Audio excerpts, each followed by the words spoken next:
Welcome to MojoPlays, and today we're regretting all our hard work as these rewards were not worth the effort. How's this on? Can you hear me? It's on. Hello! If you can hear me, congratulations. A 20-second cutscene. Crash Bandicoot 4, it's about time. Well, I'm sensing a real fraught history here. How many times have you beaten this clown anyway? 3. Really? Only 3? Funny. Seemed like more. The Crash Bandicoot series, particularly its PS1 entries, are notorious for their difficulty curves, especially those going for the coveted 101% completion. And with Crash's 4th mainline entry, developer Toys for Bob kept that tradition alive. Of course, the game wouldn't be on this list if the reward wasn't downright insulting. Not only do players need to achieve 106 completion, but in order to do this, they need to find every gem in every level, some of which are very well hidden, as well as destroying every single box. And this isn't just in the base game, but also in inverted playthrough as well. And what do you receive for all this stress and obsessive completionism? A 20-second cutscene for sequel bait that might never come, showing Uka Uka is alive and laughing at Cortex. Good times.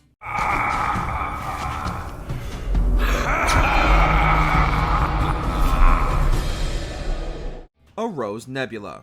We love Katamari. Considering the game's title as well as its loyal fan base that has been with the series since the days of the PS2, you'd think the series would love its fans back. Although on the surface, the Katamari series is simply about the cute prince rolling his ball around to gather enough materials to rebuild the cosmos, We Love Katamari hides one extra secret for only the most dedicated, and we do mean dedicated, players. After completing the game, the king offers the prince one final challenge: collecting 1 million roses. Sounds simple enough, right? Well, the current world record for completing this challenge is 19 hours, 25 minutes, and 51 seconds. And what do you receive for dedicating almost a whole day to this task? A nebula shaped like a bouquet of roses. Death to the king, off with his head. An achievement: Rock Band 2.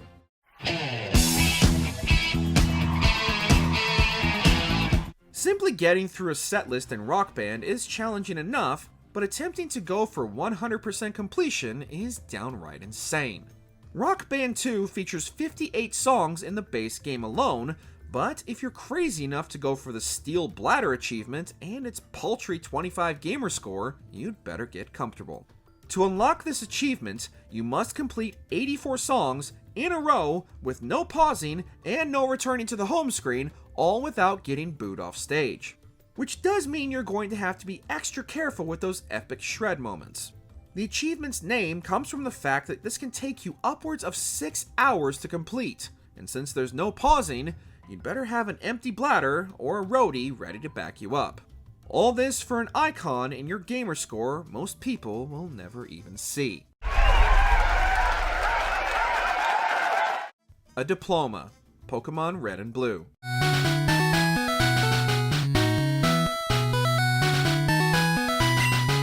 To be the very best, you gotta catch 'em all. But after exploring the entire region of Kanto, defeating all the gym leaders, and becoming the champion of the Indigo League, you would expect some kind of special reward, right? Not only can it be difficult even catching all the Pokemon in the base game, as some are specific to each version of Red and Blue, so players will also need to trade with other trainers to complete their Pokedex. And what do you receive for completing this seemingly impossible task laid out by Game Freak? An in-game diploma congratulating them for completing their Pokedex. Although you could technically print out this one-of-a-kind reward using the Game Boy printer, if you even had one, hanging this diploma on your wall is about as useless as that theater arts degree next to it.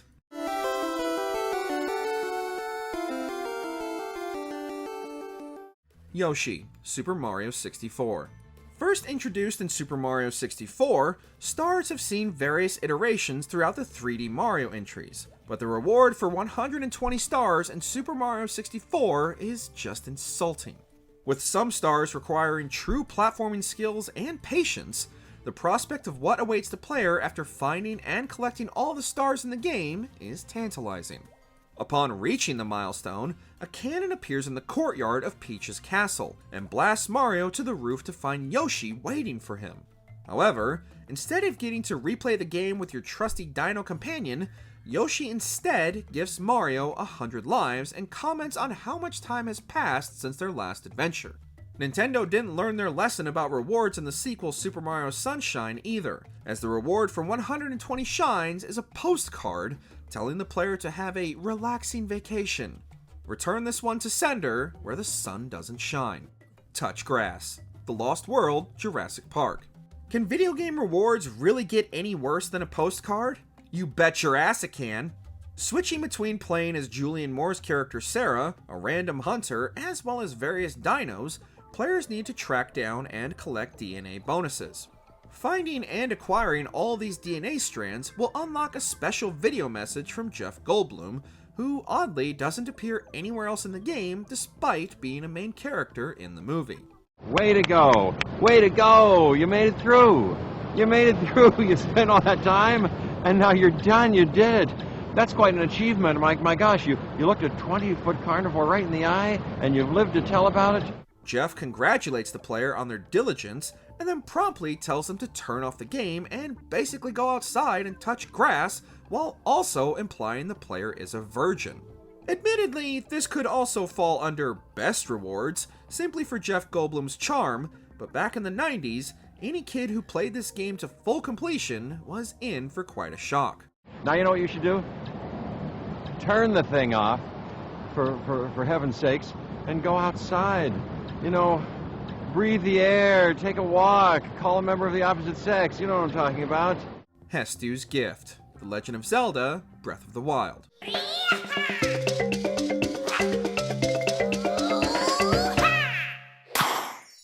A lot of the collectibles required for 100% completion on our list tend to include markers or some kind of indicator of where to find them.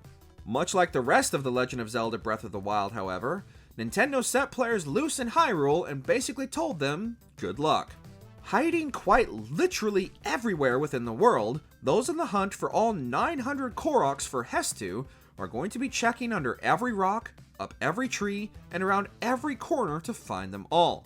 And what does Hestu give you for all your hard work? Literal Hestu's Gift is by far one of the most downright insulting rewards for players' time in recent years, and despite its gold color, it isn't even worth a damn rupee. Nintendo even had the nerve to repeat this same reward in Tears of the Kingdom, which now required players to find 1,000 Koroks. Fruit Trees, Shadow of the Colossus. The Colossi aren't the only thing Wander will need to hunt if he wants to achieve true 100% completion in Japan Studio's masterpiece, Shadow of the Colossus. At the top of the shrine is a secret garden that players can reach, assuming they meet the requirements for such a climb. Replaying the game a staggering 4 times, the player will need to hunt down and kill lizards hidden throughout the vast plains of the game to permanently increase Wander's stamina, allowing him to traverse the dangerous climb.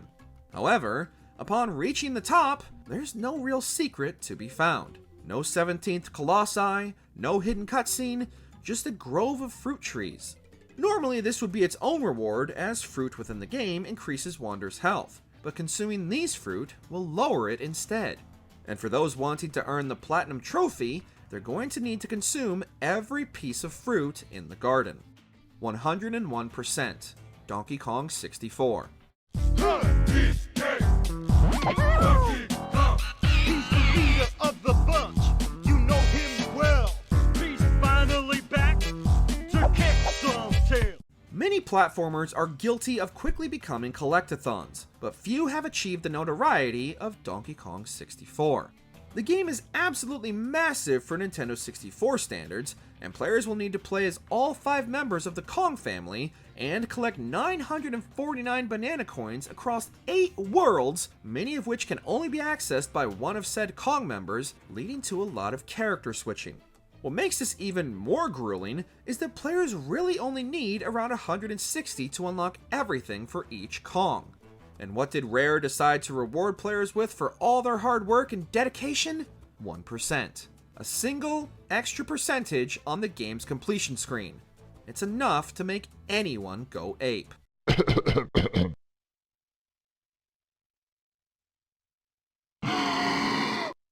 Nah. The Stud Fountain. LEGO Star Wars: The Skywalker Saga. I have a bad feeling about this.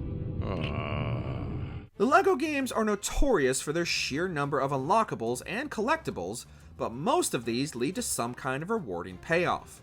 Present in all of the LEGO Star Wars video games is the Stud Fountain, and the only way to even pull the lever is to achieve 100% completion of the entire game. This means players need to achieve 100% in all missions, complete every challenge, and find every single collectible in the game, in addition to purchasing or unlocking every single character, of which there is a whopping 380. Finally, pulling the lever will unleash a fireworks show, and an infinite supply of studs will rain from the sky.